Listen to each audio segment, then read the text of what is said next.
Like, we're gonna laugh a lot. Can feel it. DJ Khaled. Talking to your mic, Cameron. Hola. ¿Dónde está la leche? Talking to your soul. Another one. Oh yeah, we're good. Talking to mine or something.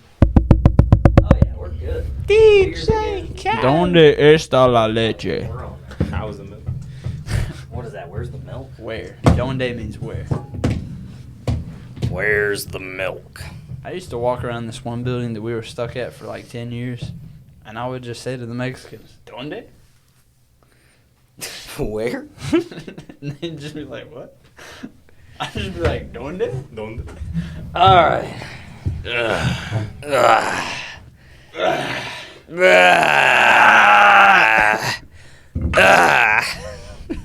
that one, the gulpy one? The gulp? Yep. Oh. Good old gulpy. All right. We ready? I mean, it's rolling. I mean, it's...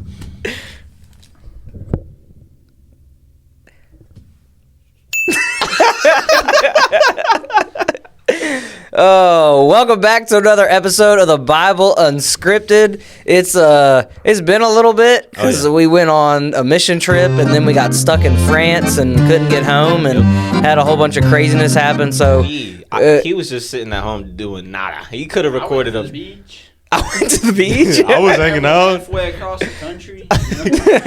My bad. But yeah, so we're back. We're going to get back into it. I am Pastor Sean. I'm over the student ministry here at Lebanon Baptist Church. With me I have... You know who it is, Solito. I won't do too much today because it's the first day back.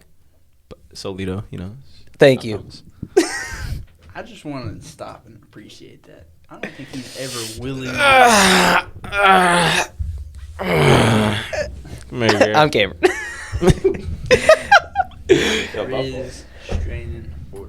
All right. So today we're getting back in the book of Genesis. We're going to be doing chapters 13 and chapters 14. You'll get out of here with that dang water bottle.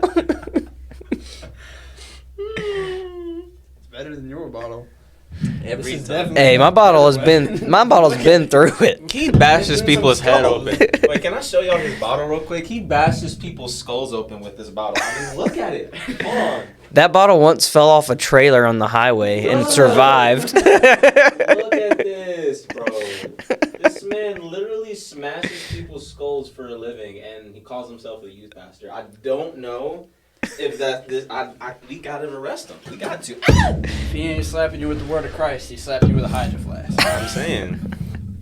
All right. So jumping back into chapters 13 and 14, we're continuing on with the story of Abram. Previously in the book of Genesis, which is a series of a bunch of sinners, is what we've got through so far, a bunch of sinful people. We had Abram kind of run away from the promised land. There was a famine coming, and he didn't trust God. So what did he do? He ran off to Egypt and took his family there because he thought that his plan was better than God's plan. And that did not go too well because the king took his wife, and there was a whole big to-do, and then they got kicked out, and there was these plagues and all this crazy stuff, and they ended up back in the promised land. And then we get into here, chapter 13. Abram is back where he had started in the promised land originally at the altar that he had built, where he was kind of doing stuff right at the beginning, but then we're going to see that things still don't pan out too well for Abram. So Abram decided that he was going to invite along his nephew. Now, that's a problem because God specifically told him, when he told him to leave Egypt and go back to the promised land, he said, "Leave your family behind and go to the land that I told you." But instead, Abram at this point said, "I'm going to take Lot, my nephew, with me and not fully listen to God's commands." And so Lot goes along, and we're going to see Lot causes a lot of problems. Now, Abram and Lot were both big ballers, right? Like, they had sheep and money and servants and all this stuff. And so they were trying to live together, but the issue is you can only put so many livestock animals in one area, right? Because then they eat all the grass. There's nothing to eat. There's no water to drink. So it became a problem because you had Lot had all these animals, Abram had all these animals, and the shepherds and the flocksmen, they started getting in fights because they were like, there's not enough food for the animals to go around. So Abram was like, all right, this is not how it was meant to be. So he said, we've got to split off, and one of us needs to live on one half of the land, and one of us needs to live on the other half. So Abram, being the kind, generous guy he tells Lot, take the first pick. Look out there. Here's the land. You pick which side you want, and then you take that, and I'll go to the other. Now, Lot, not being the greatest of guys, he looks out there and he sees one spot that is super, super green, got a lot of vegetation. He says, I'll take that spot, not taking the time to consider, well, where is that spot located, which ended up being a place called Sodom and Gomorrah. Now, in the Bible, it tells us this is before God had destroyed Sodom and Gomorrah. That comes a little bit later in the scriptures. But Lot takes his group and his animals and all his stuff, and they head on to this place called Sodom, and they make their way there, and they get settled in.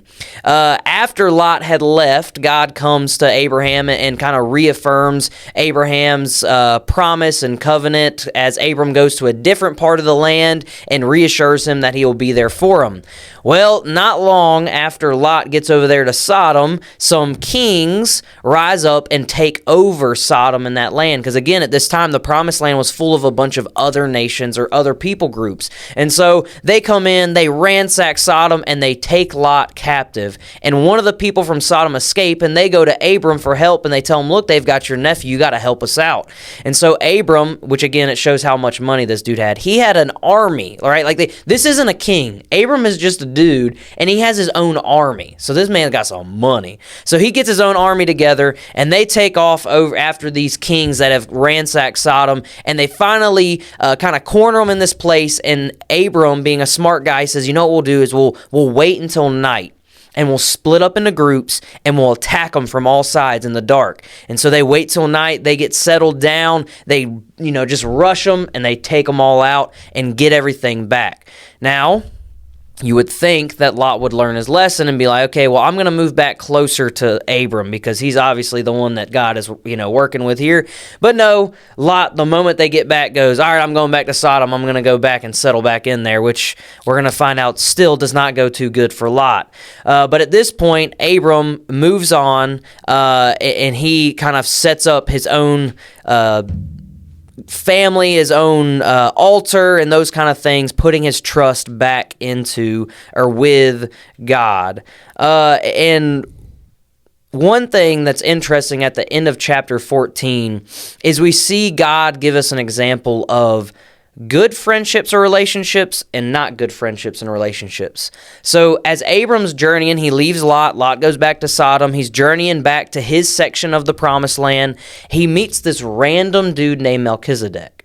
Like, this dude comes out of nowhere. We've never heard of him before in the Bible. We don't hear of him elsewhere. He just shows up, and Abram's like, whoa, who's this guy? And then the guy explains to him, he's like, I'm a priest and a king, but I'm a priest for the one true God, like the God that Abraham serves. And so Abram's like, whoa, for real? You're a follower of God? And so they just hit it off, and they create this relationship, and they start talking to each other. And then in the scripture, they begin fighting over who can bless the other one more. Not actually physically fighting, but I think it's Melchizedek he gives something to Abraham, and Abraham in return starts giving Melchizedek money. Then they start both shouting blessings back and forth, I hope you're blessed with this, I hope you're blessed with this, and they go back and forth. And so that's God. He shows us a good relationship, you should be blessing each other. But then right after that, there's the situation that happens with another king, which is the king of Sodom, who comes chasing down after Abram to pretty much mooch off of Abram. He's like, okay, look here,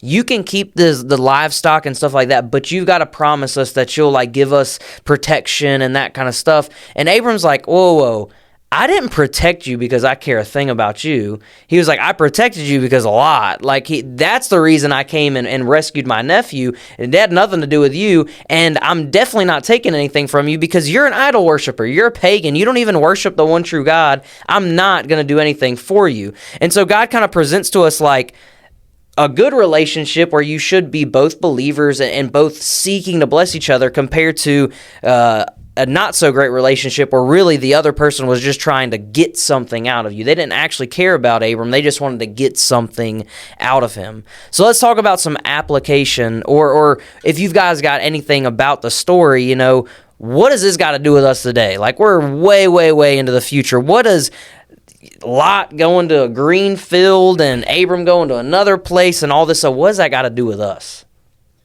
I mean, for starters, God doesn't always want you to be in the mansion. Sometimes you gotta not be in the mansion. Is that like the quote of 2023? Is that? For me, I would say kind of like what we just went over. Be careful of people that are only interacting with you in order to gain something off of you. I guess it's not too common, but there are definitely some scenarios where people are in relationships, not like, always girlfriend, boyfriend, but like sometimes friendships, maybe even family members, maybe work friends, whatever it is. They're interacting with you in expectance of receiving something from you. You're not entitled to give anyone anything other than your love, whether that's, like a romantic type of love or just a godly type of love. That's all we really need to provide. So if someone's demanding and expecting more from you because that's just their expectation of you, and it's hurting you, then you need to have the discernment in order to actually get out of that and, move on from that. Now, of course, you can always give more, because giving more is showing love. Don't ever like fret away or like back away from giving all you can to the people around you. But when it becomes an expectation of you to provide, and when you cannot, provide for them, then, your whole interaction, friendship, whatever it is, just comes tumbling down or whatever. That's how you know that it's just like a leech, just like a parasitic relationship. And obviously we don't want those because, DJ Khaled once said, don't be a fool, get a pool. You know what I'm saying? Don't be a fool, get a pool.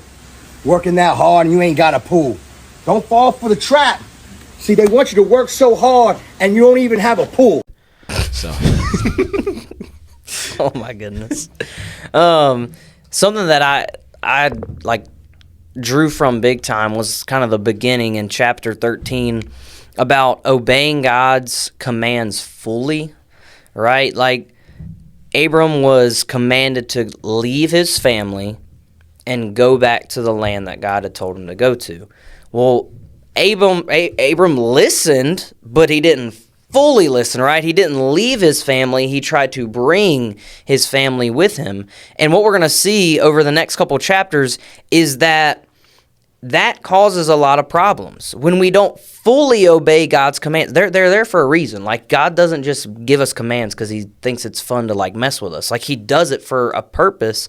And what we're going to see is that because Abram brought Lot, it's going to bring on a lot more problems. Our disobedience brings havoc to our lives. That's why when we're in the Word and we see different commands in the Bible that we're supposed to live by, it's not something where we can twist the Bible to better fit our lifestyle or our desire.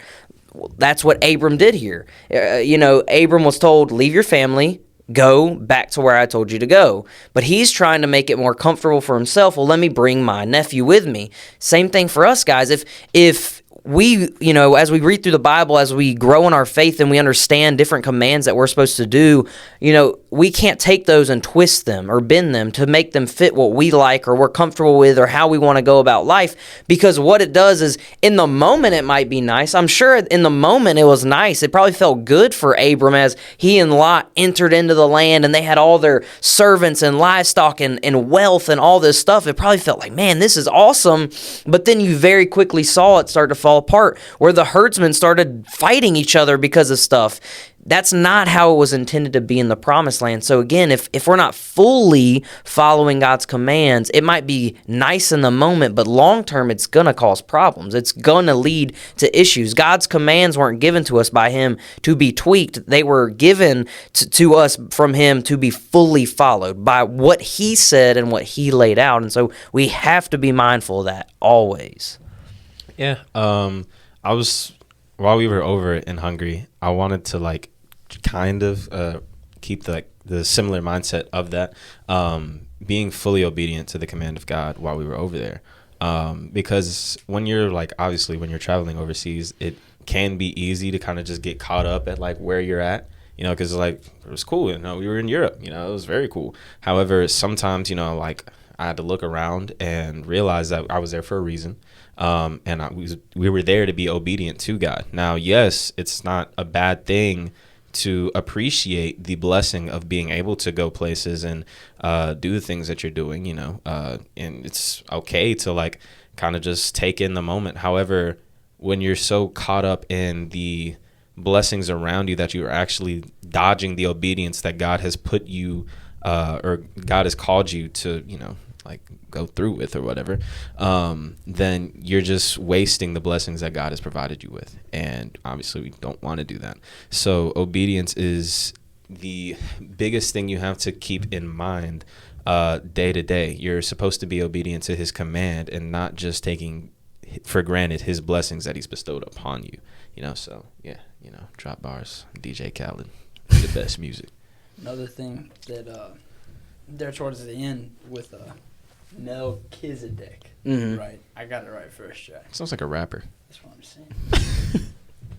But keeping good company and being with people that need the attention of Christ, there's a finite line between that.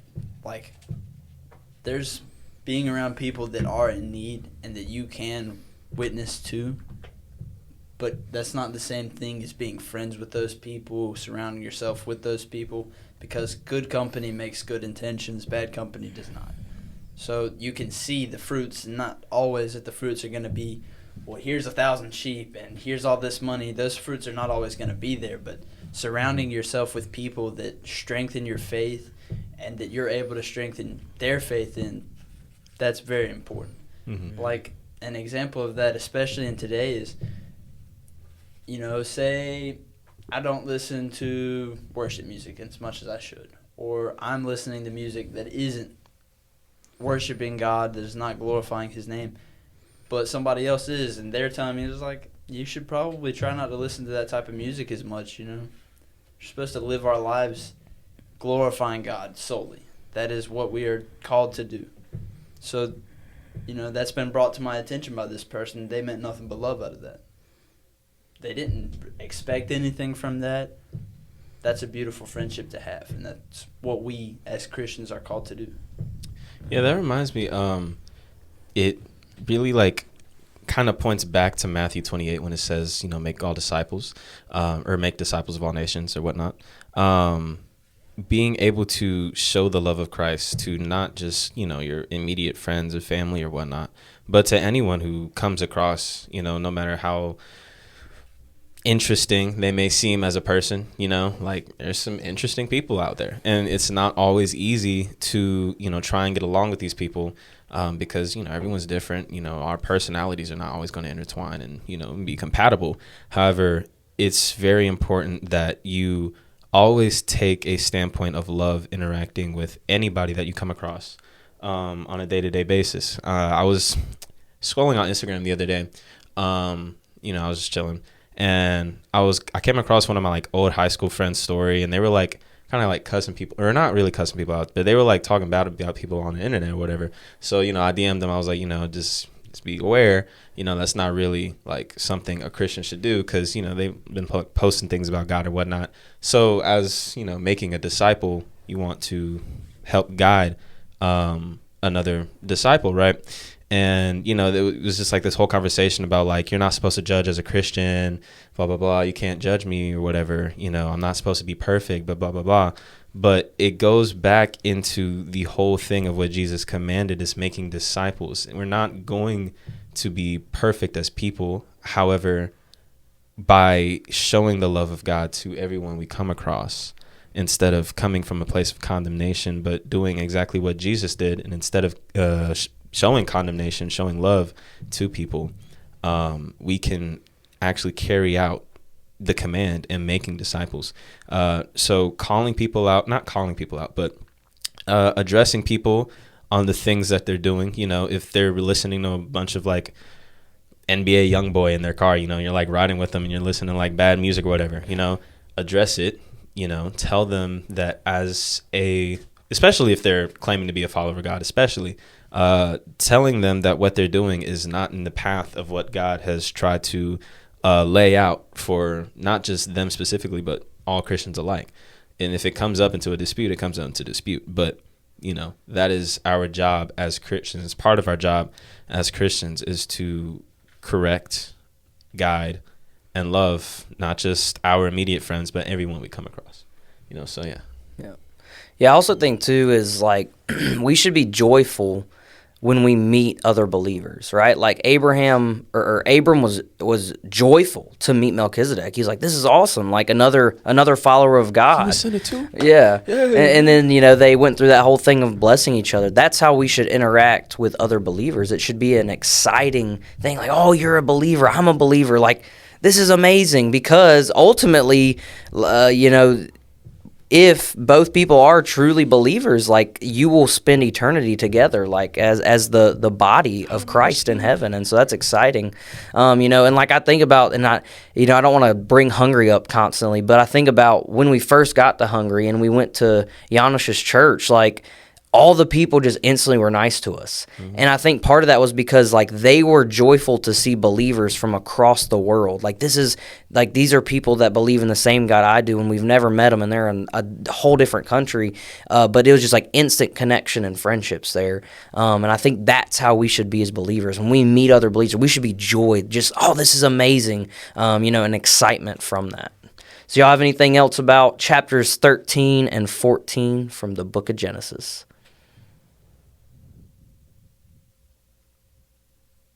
I don't think so. Okay, I had to look at them to make sure they didn't have anything either. Oh, they were going to ask us through the camera that's recording now, but it's not going to be posted until next week. Nah, but you know, they could like comment. See the man? Hey man, yo, my bad. I just had to break the fourth wall every once in a while. All right, well, that is a wrap on another episode of the Bible Unscripted. Don't forget to give us a follow, share us with your friends, check us out on Instagram, and if you're looking for a church or a youth ministry to be a part of, come check us out here at Lebanon Baptist Church in Greensboro, North Carolina. I know you're dying to do it. Go ahead and you know what to do. Get your guns out.